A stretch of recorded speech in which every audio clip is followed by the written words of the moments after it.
Welcome to Banyan Books, Branches of Wisdom, celebrating the joy of bright ideas and heartful lifelong learning. Branches of Wisdom is a series of intimate conversations with the world's most influential authors and visionaries. We explore spirituality and the human mind, ecology and culture. Most episodes are recorded with a live audience. You can join our live events and submit questions to your favorite guests. Check out our upcoming schedule at banyan.com. Since 1970, Banyan Books has been a rich oasis at the crossroads of wisdom and philosophy, offering resources for humanity's evolving paths. We're a locally owned, independent bookstore in the heart of Vancouver's Kitsilano neighborhood. Visit us in person or shop online at banyan.com. Please subscribe, follow, like, and leave your reviews for the podcast. And now, enjoy.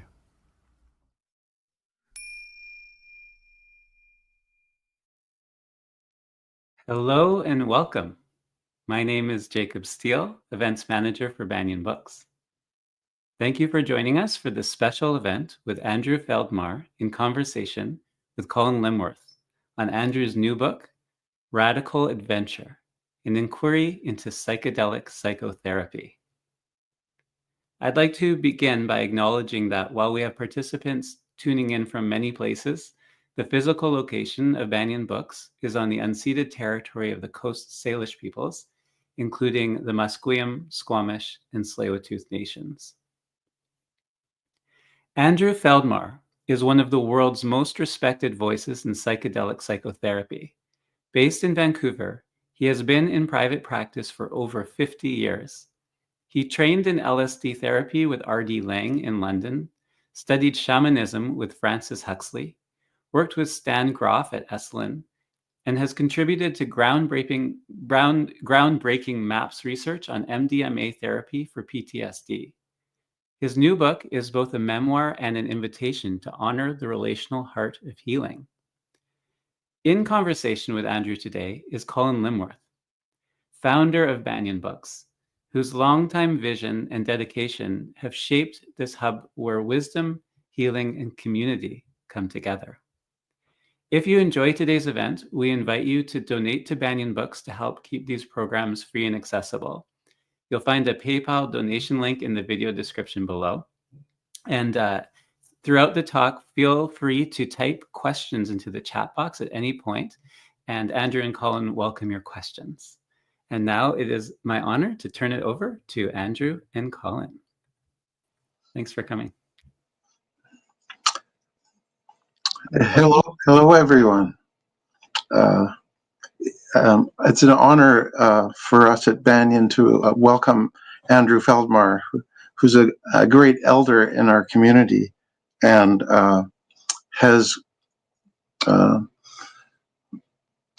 and I'd like to, he's written a fantastic new book called Radical Adventure, which, though only 80 pages, is like very, very high protein, I would say. As he says, in my 84th year, I wrote this book about what I judge to be vital to remember after my death. Crumbs like Hansel and Gretel left behind in the forest, hoping to be found and rescued. For more than 40 years, the most magical psychedelics have been prohibited worldwide. I hope that now we won't miss our chance to realize the gift they embody. It would be deeply regrettable if the current renaissance of psychedelics were to lead to disappointment due to greed and misunderstanding and medicalization and marginalization. So, Andrew, welcome, and tell us about your book and why you wrote it. And thank you, Kolin. All about. Okay, I'll try to get to what I think is most crucial. In the title, the word radical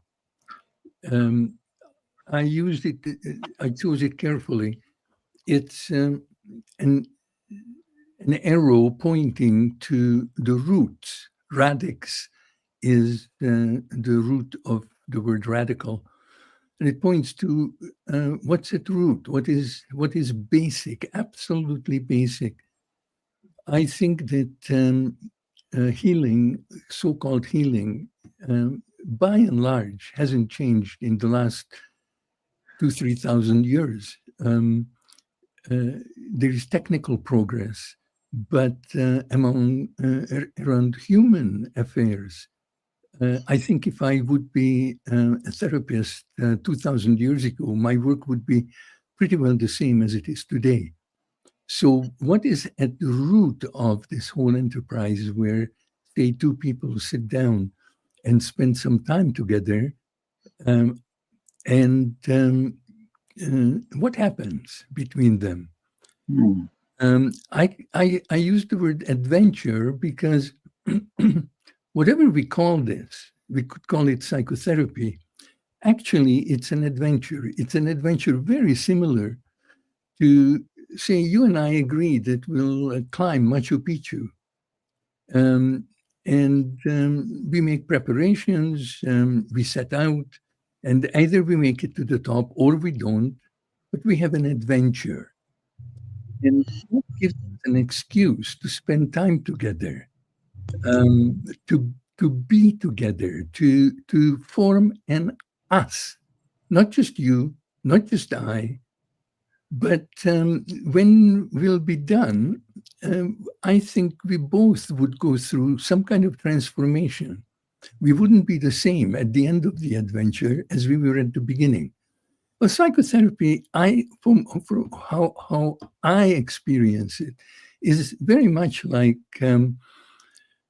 climbing a mountain. Now, if we add to it a psychedelic, then it is really a trip somewhere where two or more people can be together in an altered state of consciousness, in a different situation. And I use the word situation almost as a synonym for the spiritual, because what guides me and what I think at best might guide all of us is the situation we find ourselves in. Once I heard Lang give a public lecture. There were about 500 people in the Roundhouse in London, where he said very markedly, very emphatically, that he hoped that as long as he lived, he would never give in to another human being. And then he added, but he hoped that he would surrender to every situation that he found himself in. Now, this surrender is what Christians would call, let thy will be done, not mine. And I think that's what is, I think, underplayed in the present discussions and research in psychedelics, that more and more we think of them as medicine, something to do with the medical profession, where I think it has nothing to do with that. It has to do with a way to be together in a different situation than we normally would find ourselves in. In an altered state of consciousness, there are different possibilities. Already in the Middle Ages, mystics have said, I am because we are. That there is a realization, not just a belief, but a realization that I must be a small part of something much larger than myself, that we are not skin-encapsulated egos, that we flow in and through each other. And that is the focus of what I call psychotherapy, of merging, tuning into the us between two people, one of whom may have more experience with these adventures. One may be a Sherpa climbing mountains. The other is also climbing mountains. I noticed that with every session, psychedelic or otherwise, if I feel better at the end, then most likely my patient feels better also. And if I don't, then my patient doesn't either. So either whatever we are doing is good for both of us, or it's not good for either of us.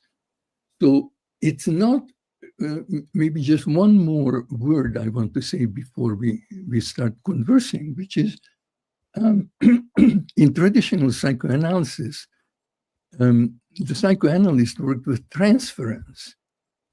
He or she was supposed to be a blank slate onto which the patient could project relationships from their past, and then those could be analyzed. But that was a very, very slow process. The aim is to finish with transference, to empty the room of everybody, of parents, of other people, so that there is only you and I left in it, and we can be intimate, and we can see each other and be with each other. So to claim that the therapist possesses special knowledge, that the therapist is somehow, the therapist knows what music to play, what purpose the patient should have going into an altered state of consciousness, that all pushes things in the wrong direction, because it still lulls the patient into thinking that there is someone who knows. The patient doesn't know, but the therapist knows. And that just perpetuates that which we want to get rid of. Lacan was the one who said radically that the end of transference is when the patient realizes nobody knows. Nobody knows. So it's not about knowledge. It's not about technique. It's not about fixing anything. I don't even like the word trauma anymore because it's too medical. I hit you over the head and your head cracks open. That's a trauma. But when I feel betrayed by my mother or hurt by my father, there's no wound. It's all metaphorical, and then we get stuck with our metaphors. Now I try to talk about trauma as loss of innocence. I remember that there was a time when I was innocent. I sat down with a stranger, and I didn't expect the stranger to hurt me. And when that stranger hurt me, I contracted and cried and had to make decisions who to avoid. It was a Hungarian shepherd who hurt me. And was I going to avoid all shepherds? Was I going to avoid all Hungarians? Was I going to avoid all men? That's the question of what to do with lost innocence, how to trust again, whether to trust again. So I think in my book, I'm trying to argue for not knowing, for going in innocently, not knowledgeably. It's not the therapist doing something to the patient. It's the patient and the therapist at best surrender to that which is larger. And what is larger? And I'm not being mystical or religious at all. It's like, an apple tree apples. The universe peoples. I'm a fruit of the universe. So are you. I think there is only one intelligent. If the apple is intelligent, it can't come from a stupid tree. The apple partakes in the intelligence of the tree. I think we human beings partake in the intelligence of the universe. So the part, how could the part know what to do except surrender to the whole and basically say, do with me as you wish? Because if anybody knows what's going on, it's you, not me. So that would be the gist of what I don't want people to forget. Wow. Mm. Wow. Thank you. Wow. Your emphasis on us and the field of relation as the telling, moving thing where wisdom, if there's wisdom to be found, it's in that connection of us, is so encouraging, really. And yeah, again, I'm not religious. One more thing that just came to my mind is Christians. It's in the scriptures that when Christ was saying goodbye, he said after his death, where two or more people will gather together in his name, in the name of the truth, the way, and the life, he will be there. That was his promise. Now, I never understood that until I had experience with psychedelics. He basically said he will not manifest to one, two or more, so that it's the us that opens up to the spirit. It's the us that is already bigger than you and the other. So the other is very important ethically, spiritually, to open up the self to what really is.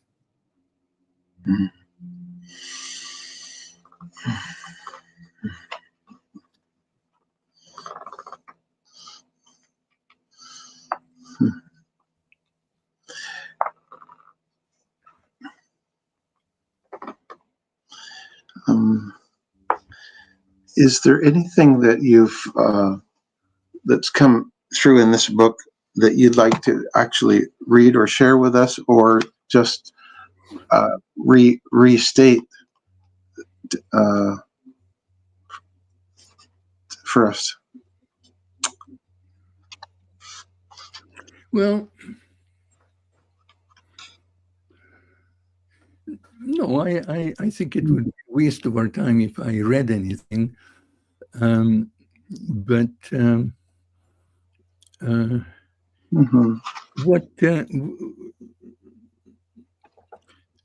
one of my first conversations after I arrived in England and had my first supervision session with Lang, he told me about some of his experiences on LSD, and I told him some of mine. And after a while, he looked at me and said, okay, then, I believe you, and I'm sure you believe me, that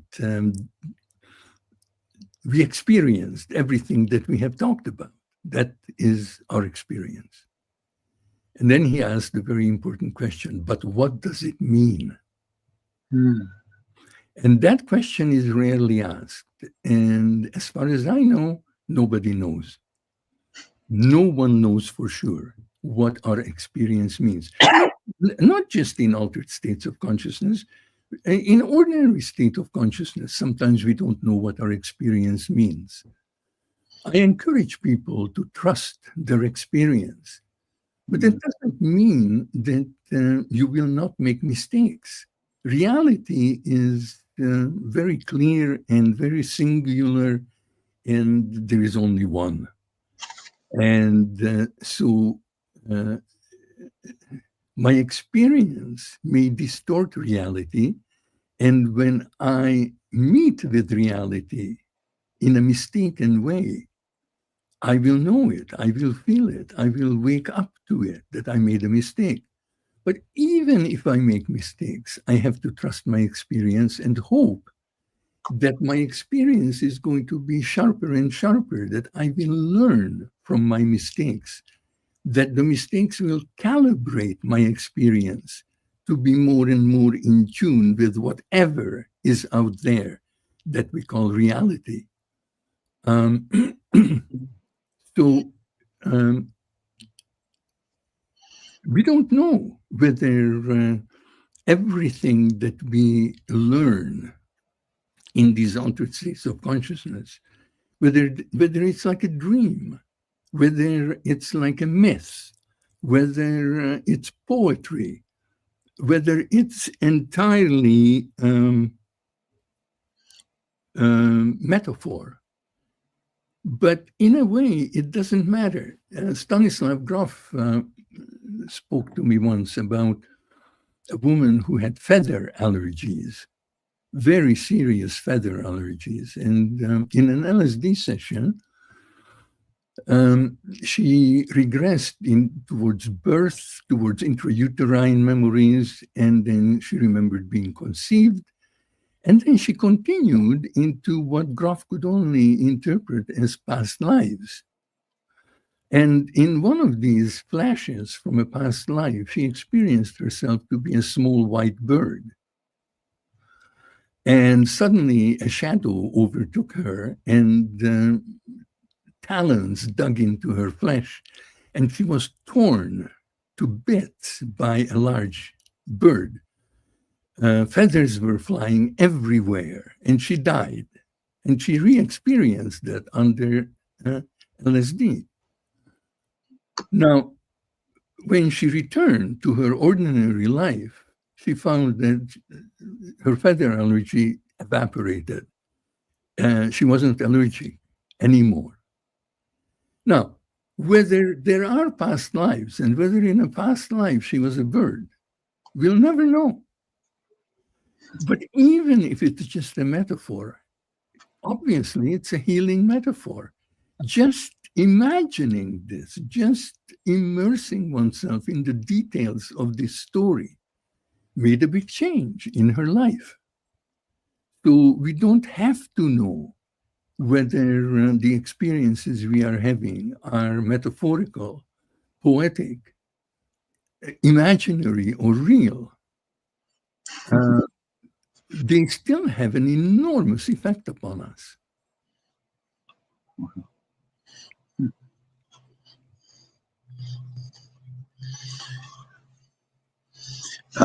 In the your editors in the introduction to the new book, The Radical Adventure, say the book offers something far more valuable than a manual, an experience, a transformative experience through which the reader may feel inspired, informed, and perhaps even initiated into the lineage that Andrew so generously shares through his wisdom and insights. And as these folks from Hungary who helped edit the book say, working on this book has been a deeply moving experience for us. And we hope that it may be so for our readers as well. So thank you, Andrew, for choosing to bring this book to the world and to us. Yeah. Well, I was so moved by what manifested in my life that there is a definite part of the experience is to be able to communicate about it and to be able to leave perhaps little reminders, little nudges that would help people wake up rather than go to sleep. I often think of the eternal battle between children and adults. When children were small, they constantly tried to wake us up. And often we were trying to make them go to sleep. And I think that battle of some people, when you're awake and you're surrounded with people who are sleeping, it's boring. You want to wake them up so that you're not alone, so that you have company, so that you can partake in the experience with someone.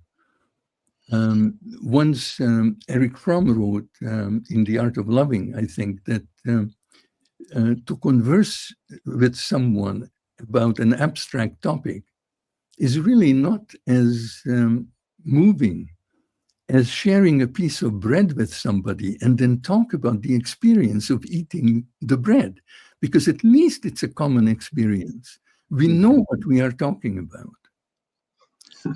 And so I think it deeply disturbed me when I was moved by what Lang wrote and talked about and lived. Let's say the kernel of what he discovered as a psychiatrist, and hardly any other psychiatrist would share in his opinion, was that there is no us and them. Lang said very plainly, very simply, there is only us. We are all in the same boat. The worst has happened to all of us. So when a therapist and the patient sit down, they are both trying to regain their humanity that underwent the ups and downs of being in this world and growing up. So it's not us who are sane and them who are insane, or us who are fine and them who are not. And what I realized, that if you really understand what he says, then you have to change your life. You can't understand him and go on living as you have been. So maybe what you were reading from the preface by the people who put the book together is that they were moved by what they were reading to actually look at the world differently, to perhaps actually live differently. You know, that if I realize that in ordinary consciousness, it looks like we are separate, but in an altered state of consciousness, you are experiencing what's going on down here, where we are one. And it's not either or. This is not just an illusion, and this isn't an illusion or reality. Reality is this duality of we can pay attention to our separateness, or we can pay attention to where we are one. Like, I think the life that lives you, Colin, it's the same life that lives me. I doubt that you have a special personal life that lives you, and I have a different one. So once you take that seriously, once you realize that you and I are lived by the very same life, because I don't know how to beat my heart, I don't know how to liver my liver, it's clear that something lives me. I'm not alive by my own wisdom. So once we know that the same life lives us, then why not be kind to each other? Then why would we hurt each other? So all the violence, all the strife in the world is by forgetting that we are one.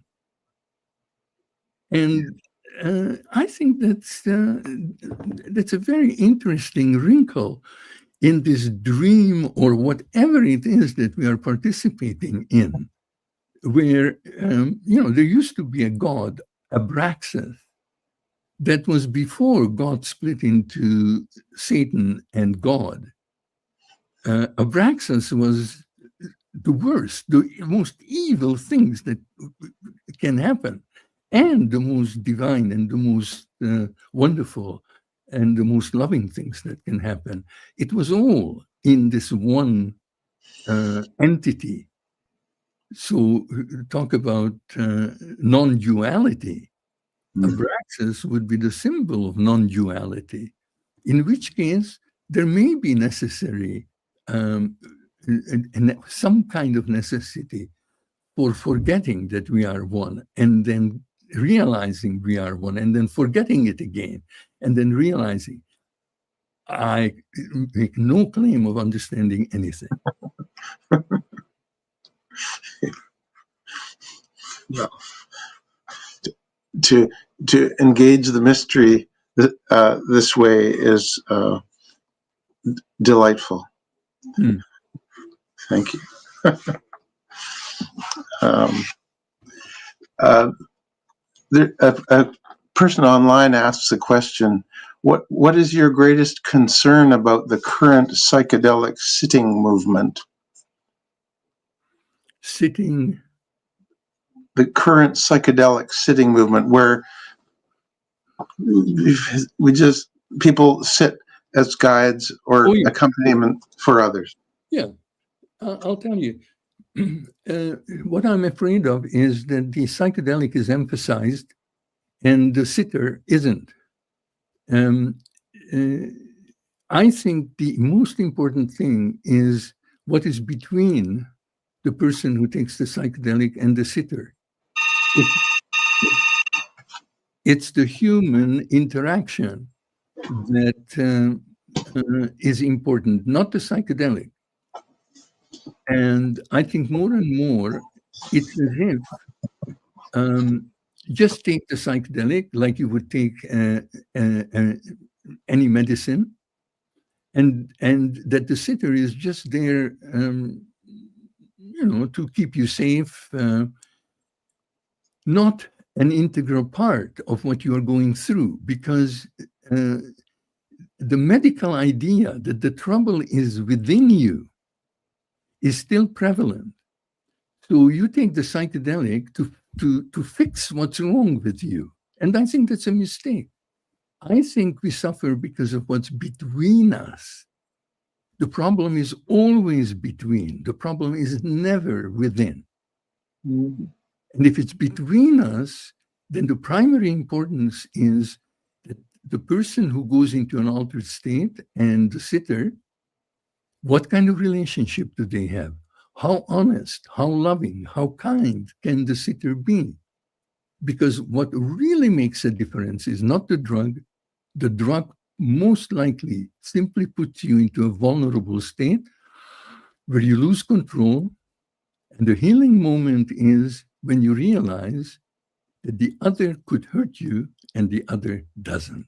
That's the miracle.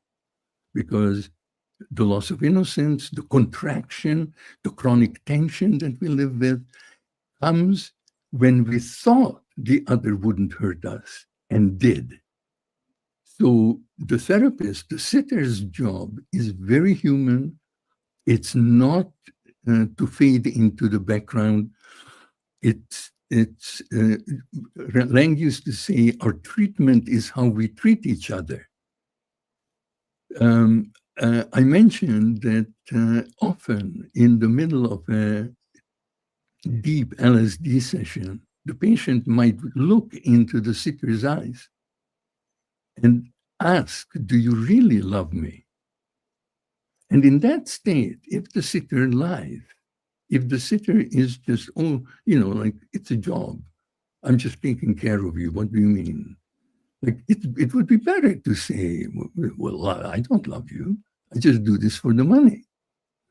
But if the sitter lies, it could drive the one who is in an altered state of consciousness into madness, confusion. It's a form of gaslighting that one has to be very careful about. So I think at the moment, sitters are under-trained, not in the sense of technical knowledge, but in the sense of, I think the sitter is really in in the role of the therapist, in the role of an attendant, a loving, caring attendant. That's why, and that's another point I make in the book, that originally, when I started this, the sitter also took the medicine that he or she gave to the patient. Maybe not the same dose, but at least half. So that both people are in an altered state. That would be a joint venture. That would be a trip together. The danger of the sitter not being in an altered state is that the patient might feel observed, like a specimen, but not engaged, not together with. So I think the important experience, the healing experience, is participating in something that is a joint adventure. And I don't think that that is being emphasized in the training of sitters right now. Mm-hmm.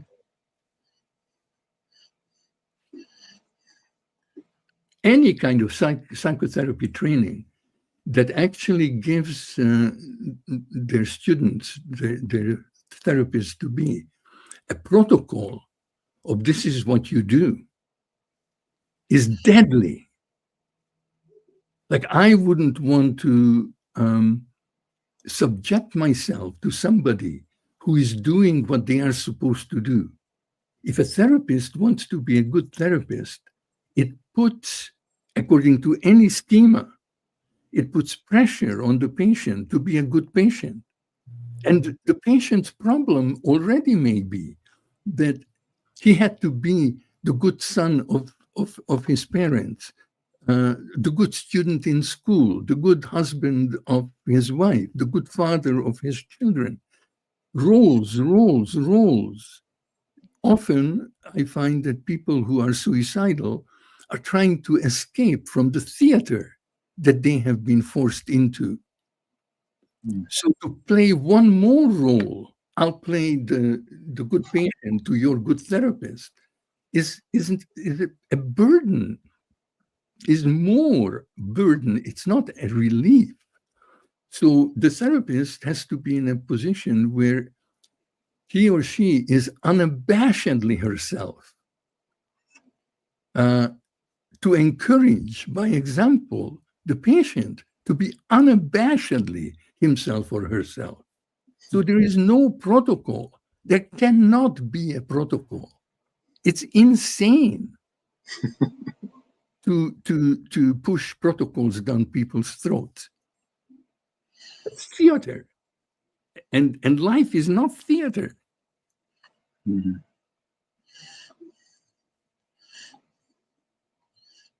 Yes, that often in psychedelic sessions, as I've heard about it, a guide will have a very carefully curated music, for example, and of course, maybe to lie down with headphones and eye shades and so on, and some of that it's in the sense like as if the music knows, right? Or it's something else knows and is showing me, and yet I'm also aware that in deep, very sensitive spaces, music can be a guiding current of energy.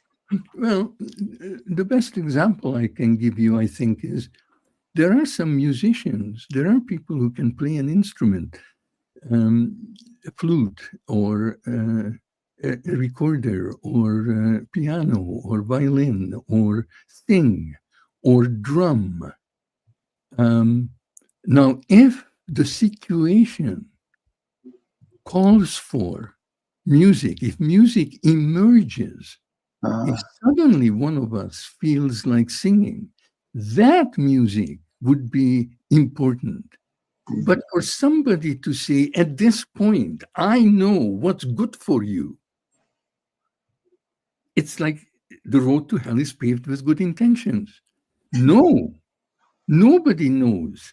You can't say ahead of time. I remember at another psychedelic meeting, not unlike the one that is going on now in Denver, I met with the leading edge of psychedelic therapists at the time.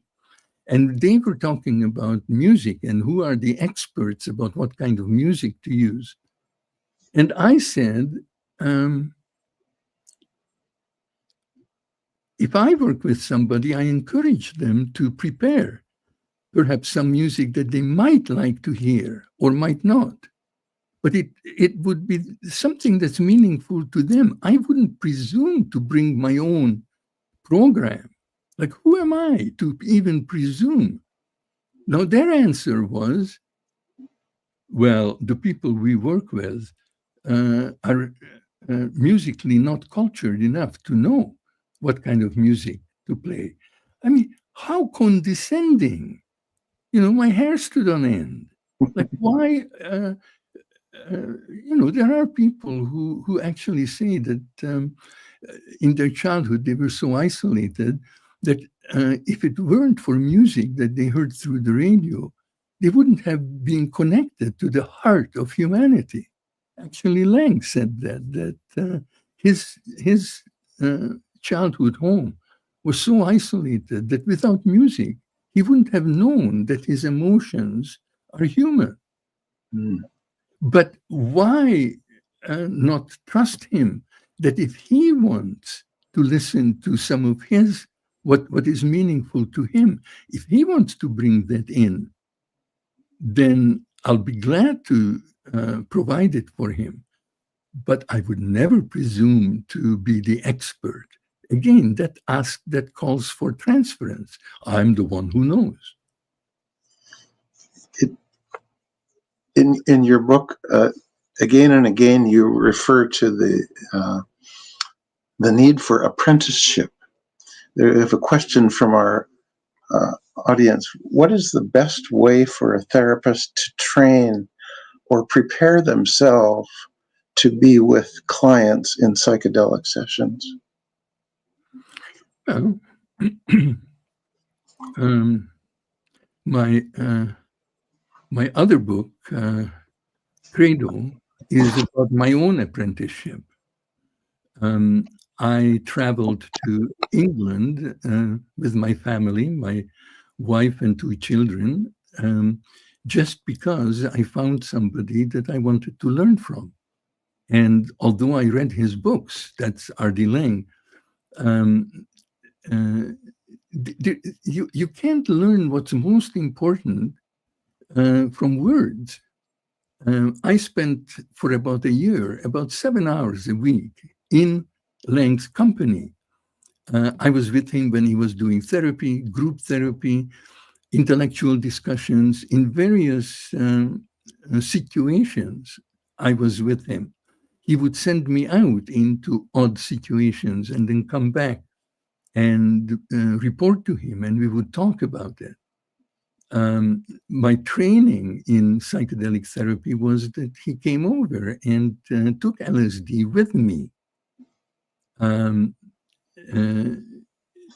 So apprenticeship is like a child really learns, internalizes his or her parents through imitation. So you have to spend enough time with someone who you want to learn from, so that you pick up the nonverbal cues as well as the verbal ones. So it's a question of time. Lang sometimes used to say that the healing factor is physically, the closer you are to the one in a higher state of consciousness, the better. The more time you spend with that person, the better. And the bigger the difference in consciousness, the better.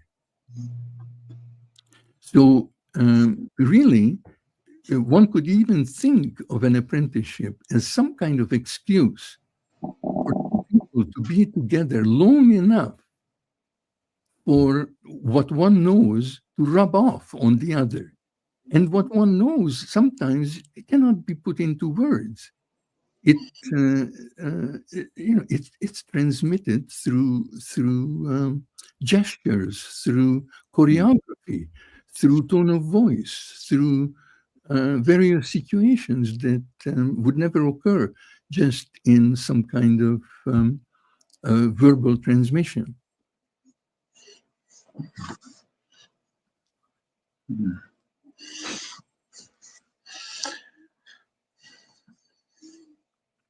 Well, I feel like a kid around the fire with somebody who I'd like to hear stories from, and so maybe I could ask you to share a story or something like that.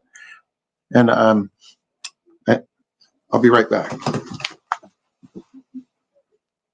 Well,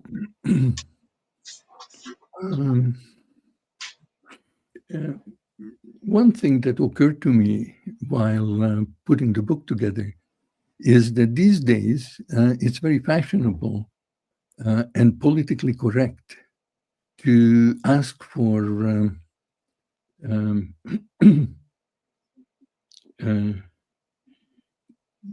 consent. I'm going to do such and such, do I have your consent? Even there are therapists who make patients sign a consent form. And it became very clear to me that when the very first person who offered to give me LSD, he basically said, that was in 1967, he said, I still have some LSD from the experiments in Saskatchewan. Would you like to try it? And I have no idea why I said yes.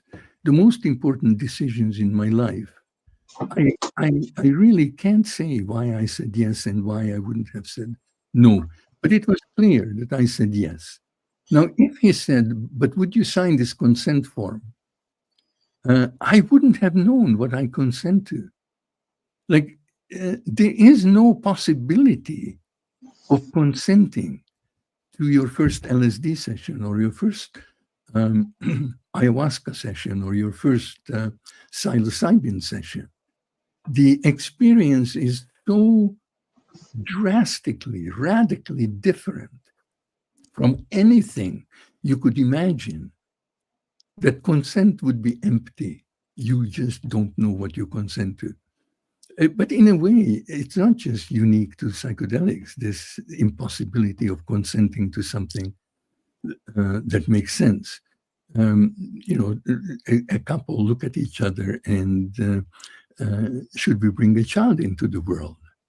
And they consent. Yes, let's do that. They don't know what they are saying yes to. No matter how much, no matter if they were children and they could talk to other parents, but the actual lived experience of becoming the parent of your own child is very much like a categorically different experience than anything that you had before. And it transforms you. So by the end, you're not the same person you were at the beginning. So, this little story is about the ridiculousness of asking for consent. Thank you. One person asks, she says, SSRIs are incompatible with microdosing psilocybin due to the serotonin release. Do you know if all psychedelics are incompatible with SSRIs?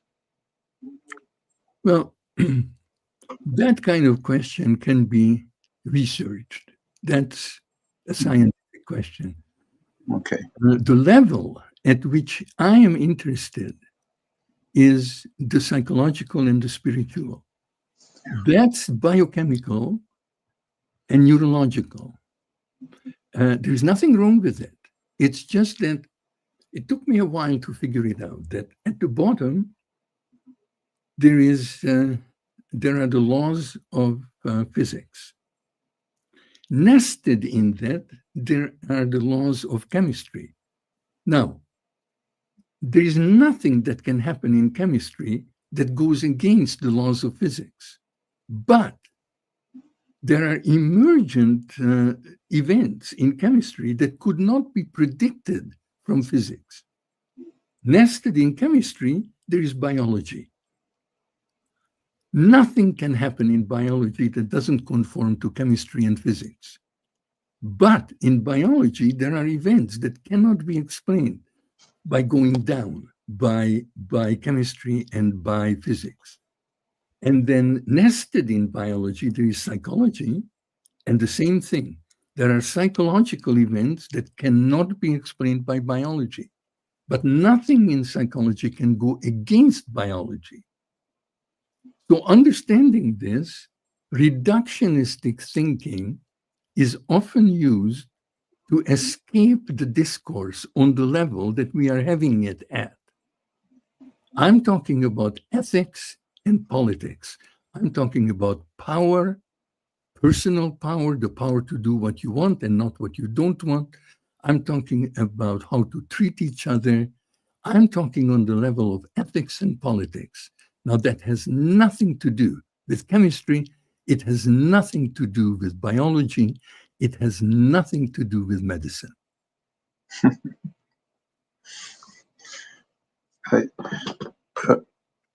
A person online asks, Andrew, what are your favorite music and songs? If you care to share anything. I suppose in an altered state of consciousness. Right. Well, I don't know why, but right now there's so much. I mean, but for some odd reason, and I'll think about it why. Carmina Burana came to mind. When I first heard Carmina Burana, it did something to me that was similar to an altered state of consciousness. It was wonderful, but I wouldn't set out to, take a hefty dose of LSD and then listen to it. Mm-hmm.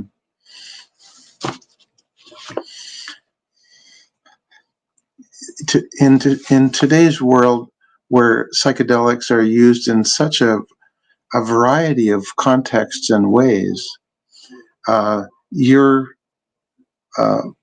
presenting on the unique importance of therapy, the context of therapy.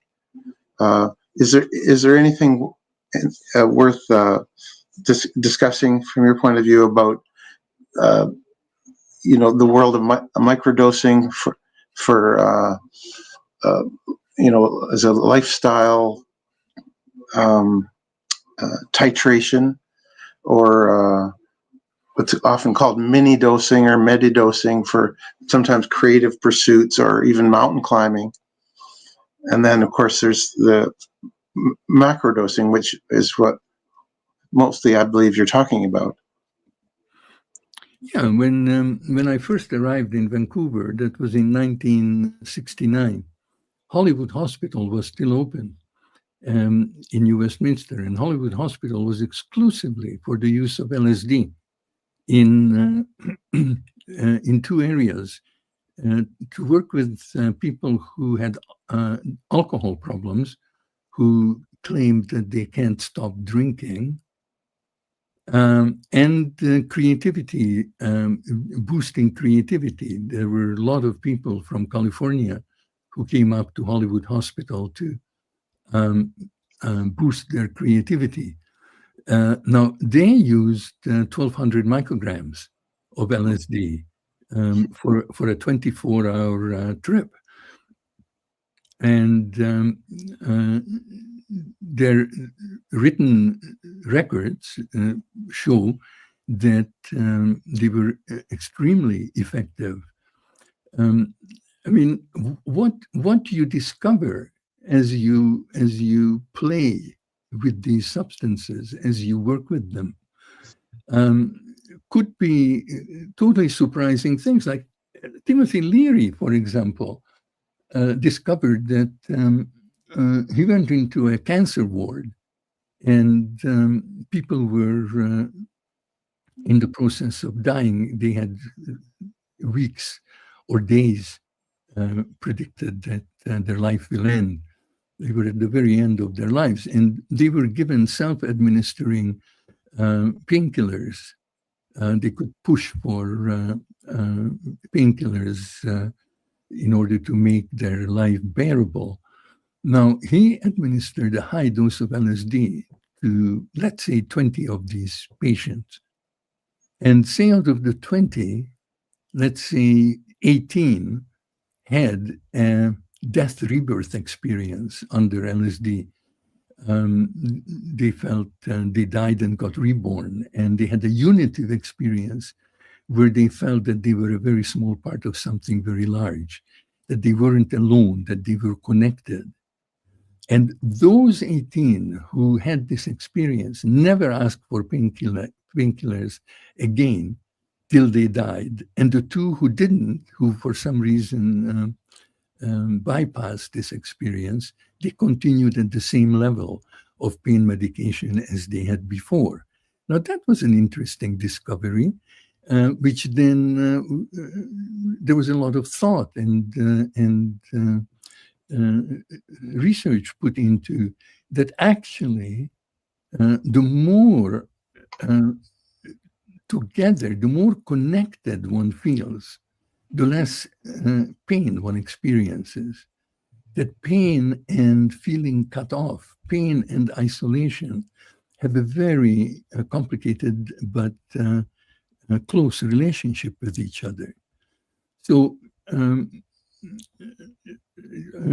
near-death experiences, like I remember just today, I got from a friend the name of an old man who about 20, 25 years ago, I had the pleasure of knowing.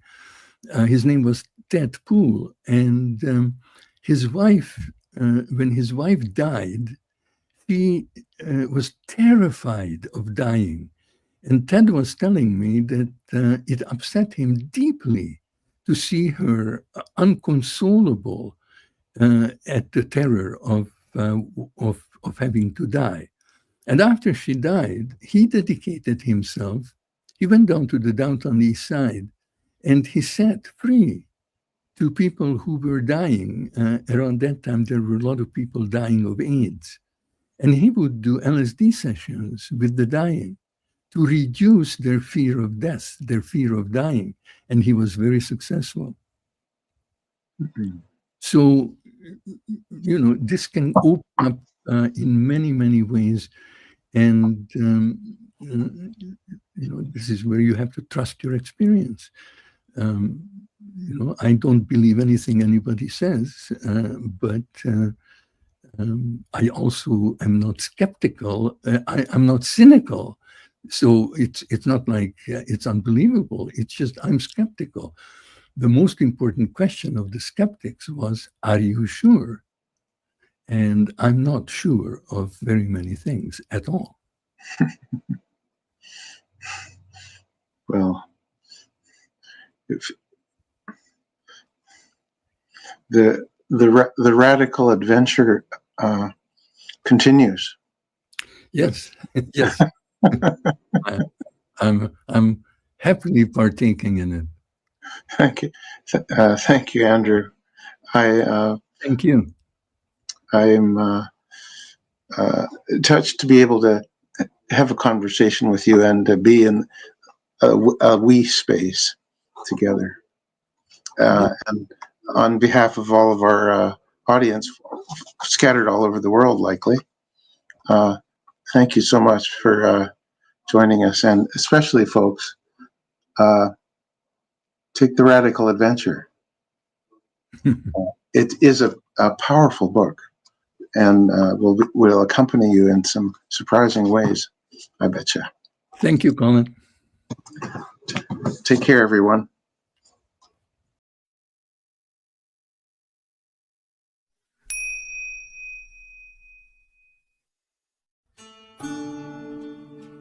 Thanks for joining us for Branches of Wisdom, a podcast of Banyan Books and Sound, Canada's spiritual and healing resource since 1970.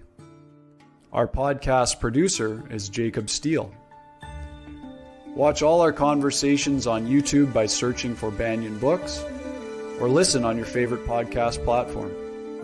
Please subscribe, follow, like, and leave your reviews and comments. We love to hear from you. For all our live events, books, and more, visit us at banyan.com.